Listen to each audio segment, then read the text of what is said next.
देखिए, जैसे आप सबको ज्ञात होगा कि पिछले शनिवार को 17 जनवरी 2026 को आदरणीय कमिश्नर गढ़वाल सर ने भी चारधाम यात्रा की एक बहुत बड़ी बैठक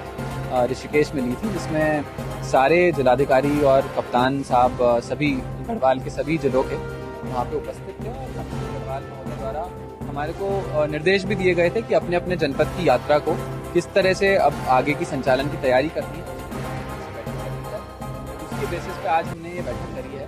और कमिश्नर महोदय द्वारा जो और भी डायरेक्शंस दिए गए थे बैठक का जो यात्रा है उसमें सुधारीकरण के लिए, उसको भी हमने कोशिश किया है कि सब लोगों से चर्चा करके आगे पूरे उसकी डिटेलिंग की जाए। आज हमारी इस बैठक में हमारे सारे अधिकारीगण जो यात्रा संचालन में अपना महत्वपूर्ण योगदान देते हैं वो तो उपस्थित थे ही, साथ में अन्य सभी जनप्रतिनिधिगण जो हर तरीके से इन्वॉल्व हैं, चाहे वो होटल एसोसिएशन हो,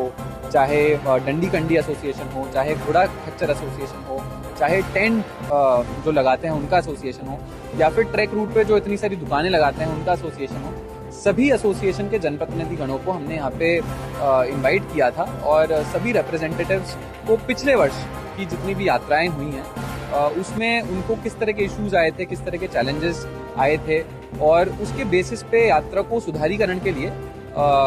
क्या और बेहतरी की जा सकती है, किस तरह से प्रशासन यात्रियों के लिए और बेहतर सुविधा प्रोवाइड कर सकता है, किस तरह से हम केदारनाथ यात्रा का और अच्छे से प्रचार प्रसार कर सकते हैं। इन सभी विषयों पर डिस्कशन बहुत अच्छे से हुआ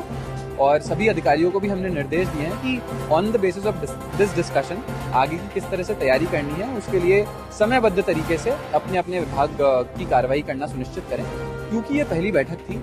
तो ये ओवरऑल एक लास्ट जो यात्रा थी उसका फीडबैक हमारे को इस बैठक में प्राप्त हुआ, और इसके बाद हम कोशिश करेंगे कि टाइम पर हम लोग ये बैठक लेते रहें, ताकि प्रतिनिधियों की तरफ से और भी अगर कोई सुझाव हो तो उसको ससमय हम यात्रा स्टार्ट होने से पहले किसी तरह ग्राउंड पे इम्प्लीमेंट कर सकें।